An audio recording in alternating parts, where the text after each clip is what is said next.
Rafah border. So, meron na po ba tayong information if may mga Pinoy na po na malapit doon? And kung meron, kamusta yung supply, kamusta yung situation nila, at may nag-aasikaso ba sa kanila? And second question also is, ano na po yung plano natin, no, para ma-repatriate po yung mga Pinoy na gustong makaalis ng Gaza?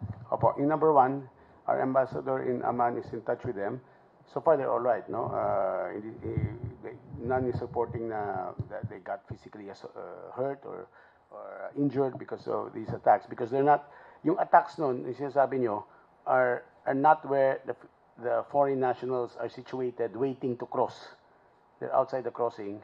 Hindi yun ang ina-attack. Somewhere near there so far ina-attack. As for food and supplies, yes, it's true that supplies are limited. But our kababayans do have food, water, and electricity, kaso in limited supply. So what we're hoping is that the corridor be opened and the foreign nationals be allowed to cross to Egypt as soon as possible. No, and we're ready. Our embassy in Cairo is ready. Sabi ni Ambassador Ezedin Tago kanina.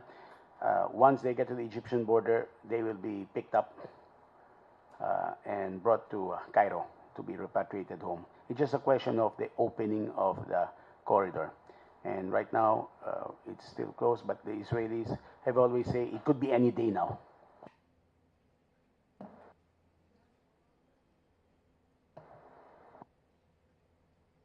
At sir, meron na rin po ba tayong nakuwang assurance from the government of the Israel na our people will be protected? The Israeli ambassador said that our people will be protected and that they intend to protect those who will cross the corridor. Kasi pag tawid mo ng Rafah crossing, hindi yun Egypt agad. Merong corridor na maikse. Tapos nandun ka na sa Egyptian side. That's controlled by Israel, that area. So they will protect those crossing. But what's the feedback of the government? Please, let's follow. No, one and one, because we have to give opportunity for the others. Next, Joyce, please. Hello, sirs, ma'am. Sir, kahapon, you've mentioned that the DFA's position is that Israel should follow humanitarian law when defending itself and in its attack sa Gaza. But kanina may hospital blast na report sa Gaza. What can the DFA say about bombing of civilian infrastructures there? Well, on the policy issue, this is a concern not only of us, of the Philippines, but even the whole of ASEAN. In fact, ASEAN will come up with a statement, I don't know, within the day or tomorrow, on this issue of humanitarian law. So yes, that is a concern that will be hopefully conveyed. Thank you. Let's remember the president is also going to Saudi Arabia. Yeah, President, you know very well that the President will be attending the ASEAN GCC Summit. And of course, there will be a lot of ASEAN issues that will be discussed. But definitely this subject, which is happening right now, will definitely be discussed. But we'll see how it will unravel. And the summit will be on the 20th of October. Pero specific condemnation, ma'am, doon sa act of bombing the hospital, civilian infrastructure, meron po ba against? Right now, there's none yet because it recently happened. Wala pa kami in the context of ASEAN and probably as a national policy statement, not yet. Jim?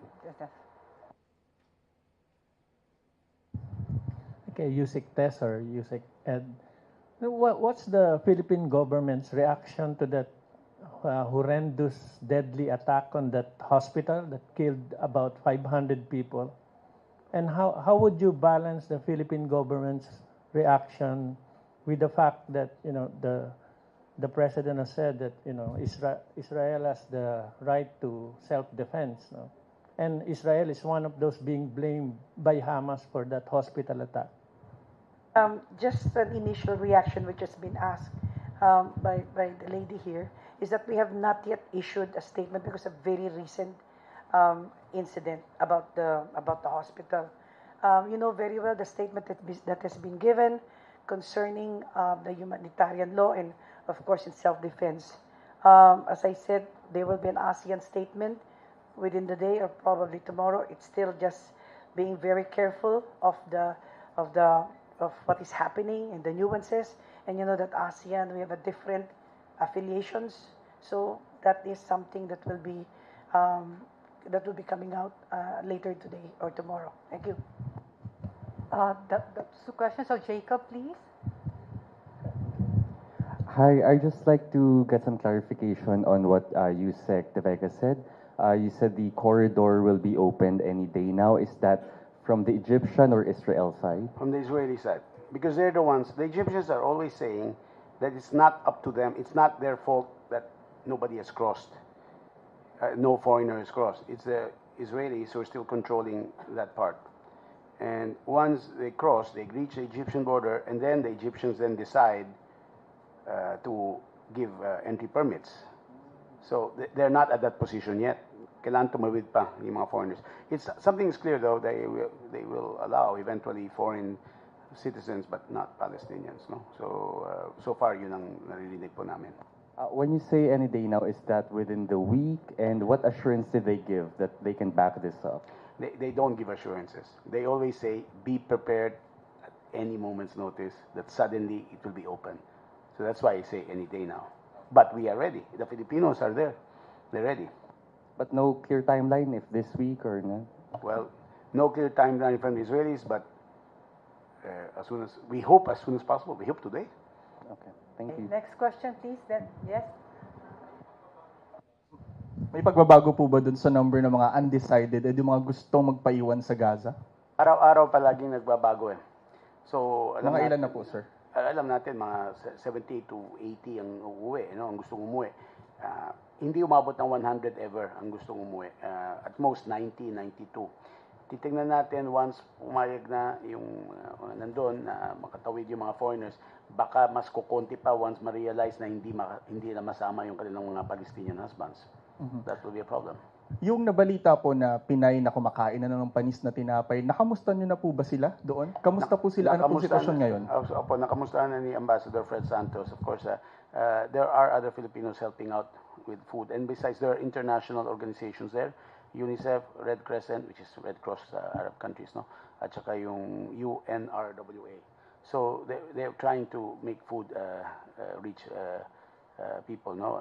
At the very least, ito sabihin ko, no, this is a better situation kaysa yung nasa Sudan. Nasa Sudan, nasa kalagitnaan sila ng desyerto, waiting to cross to Egypt. Now, nasa lugar sila na kung saan may mga gusali, may mga lugar na manirahan. So, it's not ideal. I will say again, I've been saying that, no? But that's why we're calling for all to those concerned to finally allow people to cross. My question is directed to Yusek Tess. You mentioned a while ago that ASEAN will issue a statement on the civilian infrastructure bombing. May I know who initiated the call, and can you please elaborate more about this? The one who initiated in ASEAN, there's a coordinatorship. In this particular situation, I think it's Malaysia who is coordinating this when it comes to the GCC and as well as the Middle East issues. But actually, it's the coordinator. However, okay, I stand corrected. The one who really initiated this is Indonesia in its capacity as chair of ASEAN. Iba pala yung GCC with Malaysia. It is Indonesia. And we credit everything because Indonesia is trying to get a good number of common denominators among the 10 ASEAN. All right. Quick follow-up lang po. Is it going to be a statement or condemnation about the bombing itself? Is it a statement or condemnation? A condemnation. It is a statement. And the condemnation, I'm trying to recall the draft, it's still moving, but the condemnation issue, it will be limited to the terrorism and violence. Full stop. Next question, Barnaby, please. I've got two questions, one for Yusek De Vega and one for Yusek Tess. Yusek De Vega, you said that any day now that they could cross the border into Egypt, but you don't know when that day is going to come. The situation, though, is getting more and more dangerous. At the same time, you said that maybe more of them will decide to stay because their Palestinian husbands are going to have to stay behind when they realize that. So, is there a plan B here? I mean, in the past few days, we've only been hearing about this one border crossing and nothing else, and that's their only hope. Nais kong sabihin sa inyo, hindi lang ang, can I be heard? Hindi lang ang Pilipinas nagkakaproblema dito. Lahat ng bansa, hindi nila ma-repatriate ang kanilang mga citizens from Gaza. Now, there are reports about other nationals coming home and it looks great. Whereas, so some people in the Philippines might say, well, how come wala pa na uuwi yung Pilipinas? No, those are being brought home from Israel. In fact, we're bringing home today the first batch of 17. If you mean Plan B, an exit outside, away, other than the Rafah crossing, there is no such exit, other than the Israeli Erez crossing, and they will certainly not allow it. So we have to work for them, well, diplomatically, it's being done. I'm sure that ASEAN eventually, and the UN and others will call for it. No? So, ang importante, handa ba tayo? Yes, they're ready to cross, and our kababayans, our embassy in Egypt is ready to receive them. So, ganun po. Just real quick, are the Filipinos actually safe? Because you said that the areas at the Rafah crossing that's being bombarded are the areas where foreign nationals aren't present. But we've also been hearing reports and seeing reports that even areas outside of Rafah crossing in the southern part of Gaza have been stricken. So far, our embassy is saying the Filipinos reporting they're safe and there's no attacks in their areas. But again, we can't guarantee, well, come on. That's why we issued alert level 4. No place is 100% safe. But the Israelis said, sinabi nila, leave northern Gaza and the city of Gaza. So that meant that that's where they're going to concentrate their attack zone. So the Israelis have already told us that they don't intend to harm Filipinos, obviously. So we're counting on that. Two questions. In the next round, yeah, for those who are in the next round. Bernadette, yeah? Yusek De Vega, I'd just like to know, are there foreign governments who offer the Philippines help repatriate our fellow men once they reach Egypt, such as a space sa kanilang eroplano or barko, like the U.S.? The U.S. has mentioned to us that they'd be willing to help us, pero what they're referring to is Filipinos in Israel. Indonesia has offered to help Filipinos in the West Bank cross over to Jordan, which is not difficult. No, I mean, it's not like the border to Egypt from the Gaza Strip. So there are, and in the same way, we're also helping them in other things like we're giving the names of their nationals to the Israeli authorities. No, pero I will clarify. No, we can do it. Pagdawid nila to Egypt, our government has the resources to repatriate them. But we thank them for any offers they're making. Any follow-up? No follow-up. Can I, Malu, and then Malu, please. Hi, magandang hapon po. Yusek De Vega. Sir, meron pong reports of parang firing of missiles dun sa southern Lebanon. Meron po ba tayong advisory for Filipinos? And also on the other side in the northern Israel. Yes, that's in southern Lebanon, and yung ating embassy is in touch with the 840. No, that's in Syria. Our embassy in Beirut is in touch with Filipinos in the south. No, but they're not the ones in danger because it's the Filipinos across the border. No, sa northern Israeli villages. Ang report ng ating embassy, yung mga residents doon in-evacuate na. Kasi palagi nangyayari ito. Palagi umuulan ng rockets from Hamas. From the Hezbollah. And now they're doing it, I suppose, sabi ng mga experts, as a symbolic sign of support for Hamas. They're not going to invade Israel. Pero right now, yung mga kababayan natin doon, there are less than 100 of them in the northernmost parts na tabi ng Lebanon. They're not there. They've been evacuated. Question? Do you have a follow-up question? No. Clarify ko kung may alert level or we just follow what the local government is asking. We're If they're following, going to ganun po. Kasi alert level 2 pa rin. No po. Kasi yung, alam naman ng mga Pilipino sa Israel, kung gusto nang umuwi, tutulungan namin umuwi. In fact, aside from today, may isa pang batch darating in a few days. There are 30,000 and less than 100 have said they want to go home.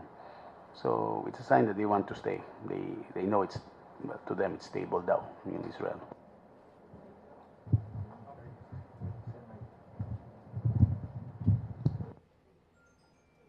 Hello. Sir, I'm sorry for clarification lang po. From what I understood earlier, the Egyptian government is okay with opening the border, but it depends on the Israeli side. So what do you mean by that? Like, it's controlled by military ba or what? They're saying that it's not them who closed, as far as their side of the crossing is, it's open. Except the exit from Gaza direct towards Egypt is not controlled by them, it's controlled by Israel. So, ganun po. Of course, Egypt also does not want to receive a flood of foreign refugees. So, ang gusto nila, pag may puputang dayuhan, foreigners, including Filipinos there, igagarantiya ng ating embahada, ng ating pamahalaan, na uuwi sila o alis sila ng Egypt. No? So, we have issued that. Sir, last question. There's an attack on the southern part. This happened despite the warning, the advisory from the Israeli side that the warning just on the northern side. So, are we confident, or do we trust the Israeli government that they wouldn't attack the civilian? Thank you. Promise they won't attack the civilians. By the way, we want to clarify yung sinasabi yan. We don't want it to be given the impression that we don't care about loss of civilian lives. No, we've always said we don't want civilians to be hurt anywhere. No, so your question is, are we confident that? Well, that's what they're saying. So we're confident in their promise that they will protect Filipinos.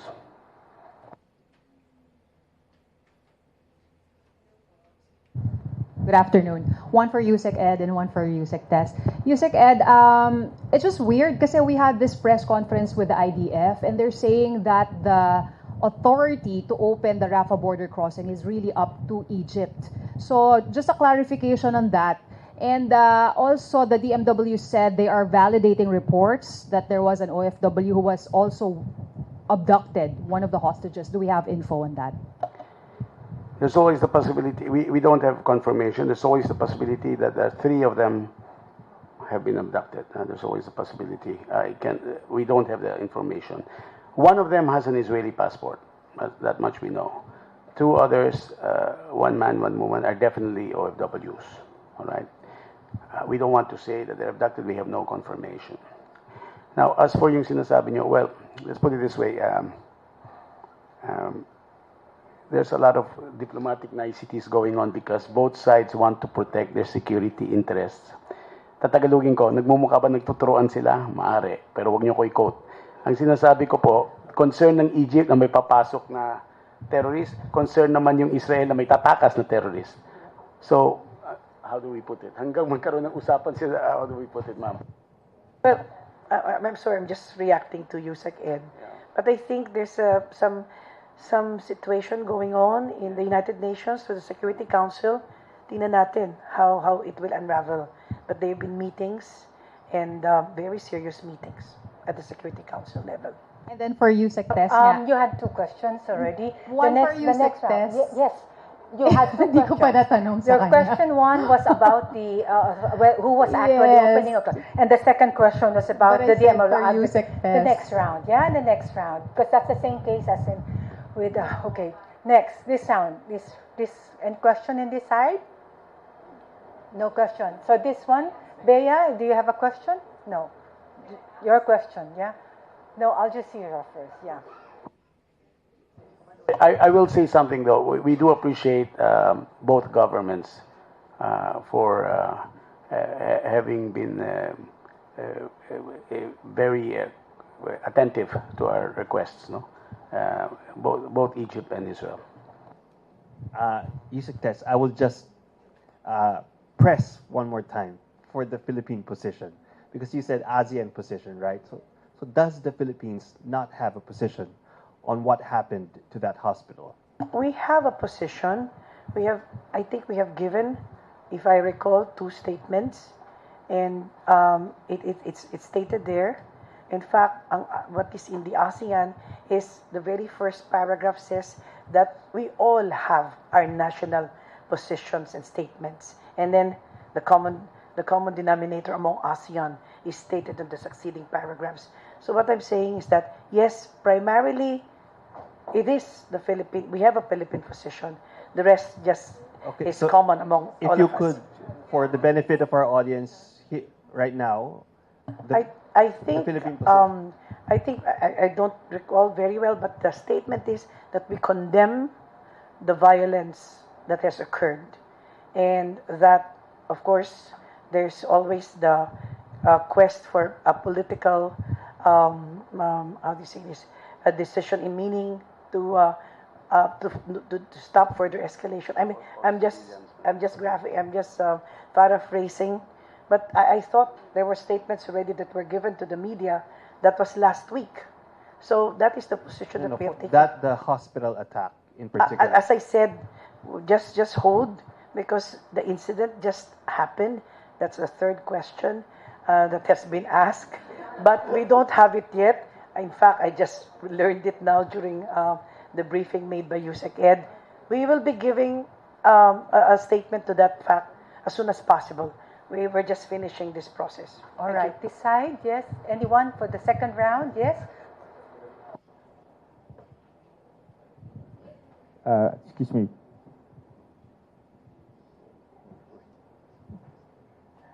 Excuse me po.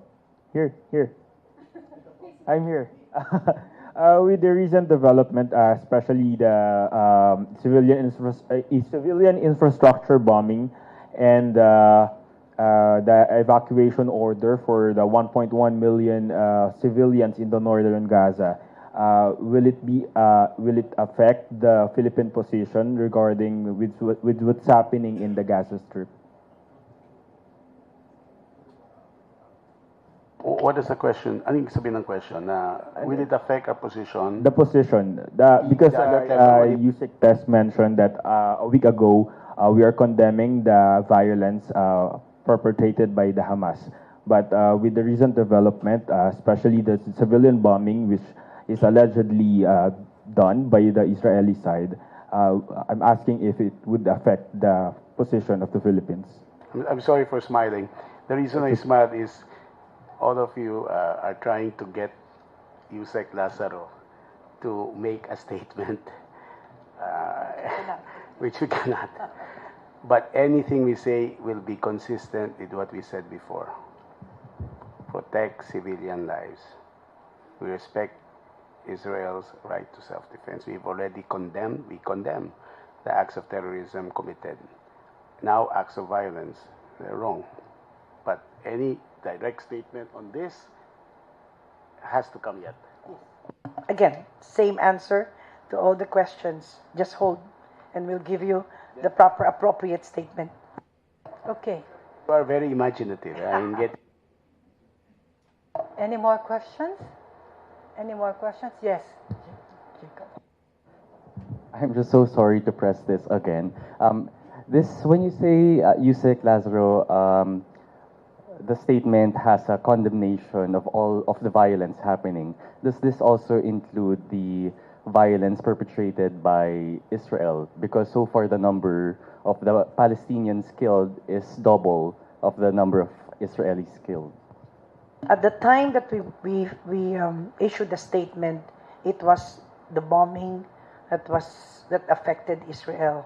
Now, if this includes what has been unraveling as the day progresses, then it will be, I guess, another statement will be made, but we were only addressing the issue at that time, because the statement came within the day or a day after the bombing of certain parts of Israel. So I limited to that. So far we don't have any statement sympathizing with the those killed in Palestine, in Gaza. I think that will be embodied in our ASEAN statement, but not yet, because things are running so fast. You see, Yusek Edis, a lot of answers to your questions, because it's moving. There's so many moving parts. It's unraveling, and it's very hard right now to make a definitive statement because of the situation.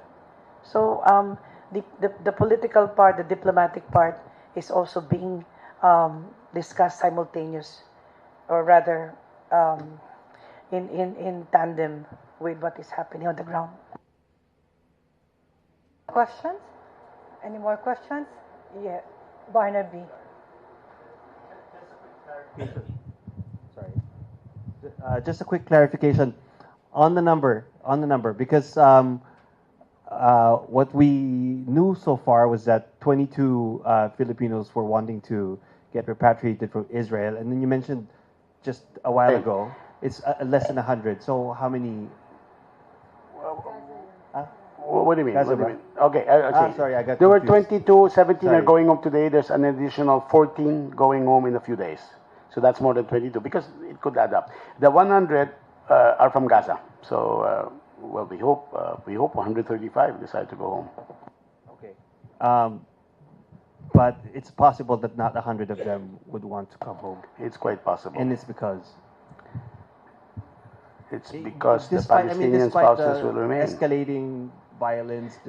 Sabi nila, that's their home. Sabi nila, both sides, yung Filipinos living in Israel and Filipinos living in Palestine, are used to this, unfortunately, no? This, how shall I say, this cycle. It happens every year. So they're not leaving their countries, of their host countries. Some will. All right, if there are no more questions, we'd like to thank Yusek Tess Lazaro and Yusek Ed De Vega for answering all of your questions, and we'd like to thank you too for joining us in this briefing. Thank you.